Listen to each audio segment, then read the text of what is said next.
En toute franchise, on parle de l'arbre de l'oubli, mais les esclaves, ils oubliaient rien du tout.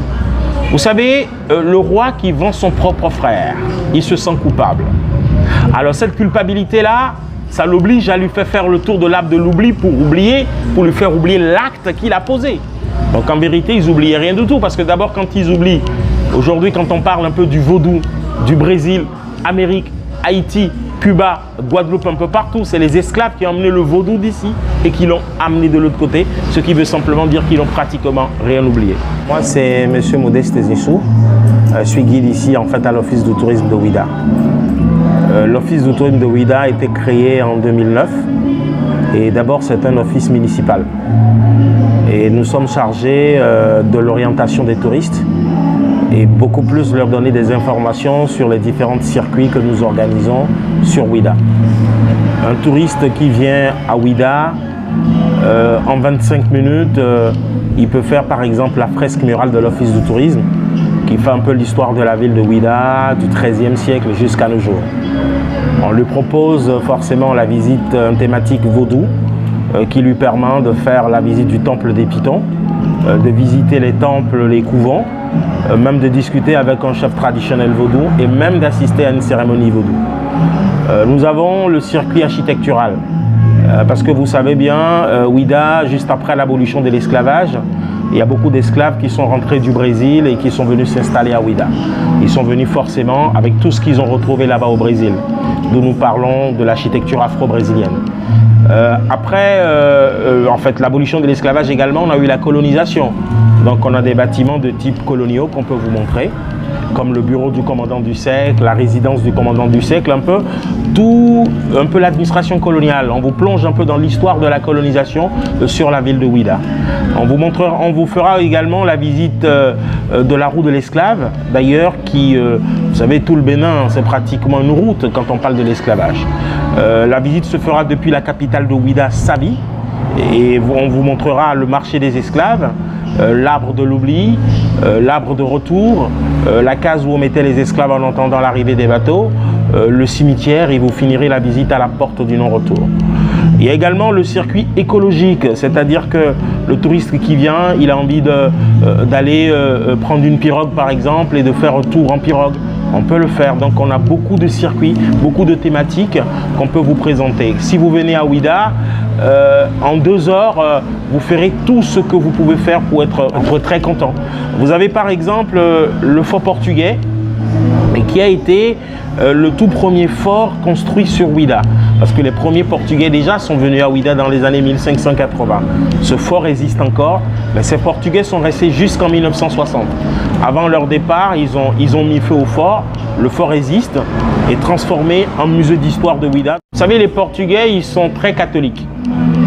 Et le blason portugais, vous savez, entre le Portugal et l'Espagne, il y a eu plusieurs guerres. Il y a eu 7 fois, les Portugais ont fait des guerres contre les Espagnols. Et à chaque fois, c'était les Portugais qui ont remporté ces guerres-là. Et quand vous voyez, vous avez 7 petits châteaux qui montrent toutefois que les Portugais ont remporté ces guerres sur ces Espagnols. Vous avez 5 paires. Les 5 paires représentent les plaies qui sont sur la peau de Jésus. Les 2 de la main, les 2 du pied et celui de la côte. Mais les petites pièces dessus représentent les pièces en vérité avec lesquelles Judas a vendu Jésus. Et véritablement, ça c'est le drapeau portugais parce que tout simplement les Portugais, ils sont très catholiques. La forêt sacrée de Ouidah, relique témoin de la végétation de Ouidah au XIIIe siècle. Selon la légende, l'emplacement où le roi passait, le fondateur de la ville aurait miraculeusement disparu. Il se serait transformé en ce Sirocco Chlorophylla, devenu par la suite l'arbre sacré de la forêt. Depuis 1992, parce que quand on dit 1492, on dit que Christophe Colomb a découvert l'Amérique. 1992, ça fait exactement 500 ans après. C'est dire en 92, on a reçu des frères qui sont venus d'Haïti, de Cuba, de Guadeloupe, un peu partout. Depuis 92, une partie de la forêt est ouverte aux visiteurs. Et dans cette forêt aujourd'hui, vous retrouvez les divinités marquantes de la ville de Ouidah. Le Dan, le Sapata, tout ce qui est divinité important, le serpent, Python. Et autour de cet arbre ici, les gens peuvent venir faire les vœux. on fait tout ce qu'on a comme vœu, bonheur, prospérité, longévité. Et quand on demande un vœu, ça marche toujours. Visitez la forêt sacrée de Ouida, qui est en plein cœur de la ville de Ouida.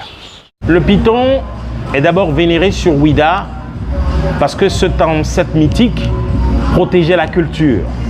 Cela empêchait les rats de s'attaquer au grenier, d'où la vénération du serpent python. Le python est vénéré tout simplement parce que ça protégeait la culture.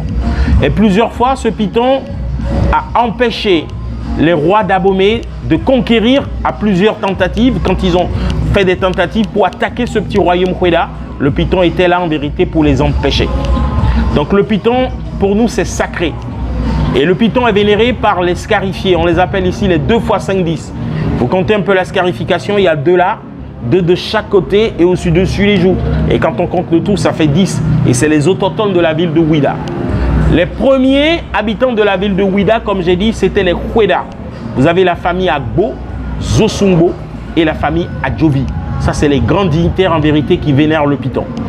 Mais le python, en face du temple, vous avez la basilique, que nous appelons la cathédrale de Ouida. Et d'ailleurs, l'histoire nous dit que c'est nos grands-parents qui ont aidé les premiers missionnaires portugais à construire la cathédrale. Donc le temple des pythons en face de la cathédrale, c'est dire qu'il y a une bonne cohabitation. Ceux du python peuvent aller à l'église, comme ceux de l'église aussi peuvent venir. Et c'est le syncrétisme. Vous savez, Ouida, c'est un peu construit comme ça. Vous avez un temple vaudou, à côté, vous avez autre divinité. Le syncrétisme est très, très accepté chez nous, à Ouida. Le marché, après avoir fait plus de 130 km de marche venant depuis Abomey, les esclaves, on les mettait un peu dans les forts. Et quand on donnait la lettre et qu'on disait que les bateaux étaient là, on les sortait des bateaux.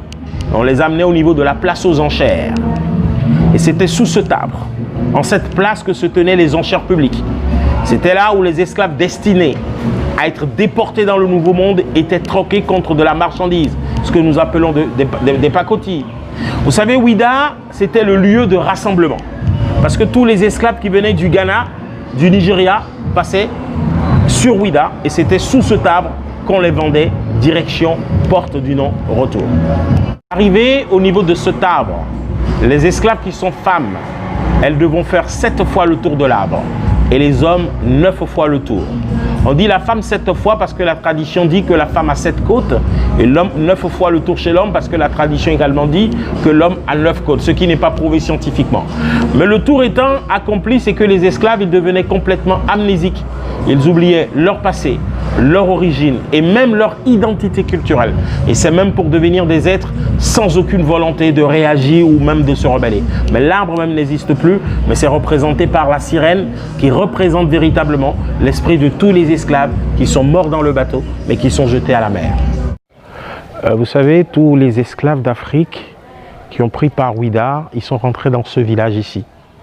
Et c'est dans ce village du nom de Zumbuji où se trouve la case en fait où on mettait les esclaves en attendant l'arrivée des bateaux. Mais vu les conditions dans lesquelles on les mettait, il y en avait véritablement beaucoup qui mouraient. Puisque d'ailleurs, ils leur mettaient du fer dans la bouche. C'était simplement pour les empêcher de se communiquer. Mais comme ça, il y en avait beaucoup qui mouraient. Et quand ils mouraient, ils étaient jetés dans la fosse commune. Nous sommes sur la fosse commune ici, dans le village de Zumbuji. Ici, en 1992, il y a une fouille archéologique qui a été organisée. Et là, on a retrouvé les ossements avec les chaînes authentiques. Et quand on regarde bien ce monument, il y a des dessins qui sont sur le tableau. La couleur marron, ça représente un peu les esclaves. La couleur noire, ça représente la chaîne à la main, aux pieds et au cou. Et quand on regarde bien le tableau, tout à gauche, premier rangé, vous avez des esclaves qui sont enchaînés à la main, mais accroupis. Accroupis parce qu'ils sont ramenés dans la case la nuit. Donc ils sont obligés d'adopter cette position-là. Deuxième rangée, vous comptez bien les têtes, il y en a 5. Parce qu'il y a une dernière tête un peu plus loin. Ils sont enchaînés à la main, assis et tête baissée. Tête baissée parce qu'ils sont pensifs. Au troisième rangée, vous comptez bien les têtes, il y en a 9. Ils sont enchaînés au cou, mais en fait en allant. Et ça, c'est un peu comme ça, ils sont disposés sur la route de l'esclave, sur la route que nous faisons actuellement. À l'extrême droite, au dernier rangée, vous comptez bien les têtes pêle-mêle, il y en a 22. Ils sont enchaînés les uns à côté des autres. Et c'est ça qu'on appelle ici disposition en sardine. Mais par endroit, vous avez la bande rouge. ça marque leur sang, leurs pleurs, leur souffrance, leur colère. Ici, il y en avait beaucoup qui mouraient. Et quand ils mouraient, ils étaient jetés dans la fosse. Ce bâtiment ou ce monument a été repris en 1992, 500 ans après l'esclavage. Après la mort ici, ceux qui mouraient étaient mis dans la fosse commune, mais à la sortie, il y a l'arbre de retour que nous allons voir tout à l'heure. Les esclaves qui ne survivaient pas et qui mouraient, ils étaient jetés dans la fosse commune. Mais ceux qui survivaient et qui pouvaient continuer ces tragédies-là, on leur faisait faire le tour de l'arbre de retour. Hommes comme femmes, 3 fois le tour de l'arbre. Et la cérémonie signifie simplement que le souffle des esclaves reviendrait ici après leur mort. Mais le retour dont on parle, ce n'est pas le retour physique, c'est le retour mystique en vérité, le retour de l'esprit, le retour de l'âme. Nous sommes à la porte du non-retour. Et les esclaves arrivés sur cette place de Djegbadji foulaient pour la dernière fois le sol de l'Afrique et s'en allaient vraiment sans espoir de retour. Et comme vous le remarquez, jusqu'à nos jours, on n'a toujours pas remport. C'est dire même que les bateaux se mettaient là-bas au large et c'était avec des petites pirogues, on les faisait déplacer. Déjà ici, il y en avait beaucoup qui préféraient mourir ici que d'aller mourir en vérité à un endroit où ils ne connaissaient pas. Mais puisqu'ils étaient enchaînés ensemble, quand il y en avait qui sautaient, c'était que forcément tout le reste suivait. Et quand on regarde bien cette porte de derrière, on voit bien les esclaves, ils font dos à Ouida et face à la mer. Et face à la mer, destinée inconnue. La dernière étape d'ici, il passait forcément par le Sénégal. Le Sénégal, en vérité, qui était l'île de Gorée. Mais c'est dire que tous les esclaves d'Afrique qui ont pris part Ouida, ils sont rentrés en vérité par cette porte-là. Mais c'est dire qu'il n'y avait pas une porte. Ils prenaient le bateau et ils partaient, il n'y avait plus de retour. Jusqu'à nos jours, on n'a jamais su le nombre d'esclaves déportés. Mais nous savons simplement ceux-là quand même qui sont arrivés à destination. Et à destination, cela tournait autour de 74 à 75 millions d'esclaves. C'est simplement pour vous dire déjà qu'il y a 3 fois ou 4 fois déjà de ça qui sont morts en cours de route. Ce monument a été construit en 1992. C'est pour dire, on est parti une cinquantaine, une quarantaine de générations après, on n'a pratiquement rien oublié. Ici, tous les 10 janvier, c'est la grande fête du vaudou qui attire en vérité les gens qui viennent de partout du monde entier. La porte du non-retour, mais aujourd'hui, nous travaillons véritablement au retour de la diaspora et pour accueillir véritablement tous ces frères qui vont venir de la diaspora. Ouida, c'est la terre sainte. Ouida, c'est la 3e ville sainte au monde. Venez visiter. Merci. Donc Ouida, je dirais au niveau de l'Office du tourisme ici, nous sommes là comme un point de renseignement qui vous plonge véritablement dans l'histoire de la ville de Ouida.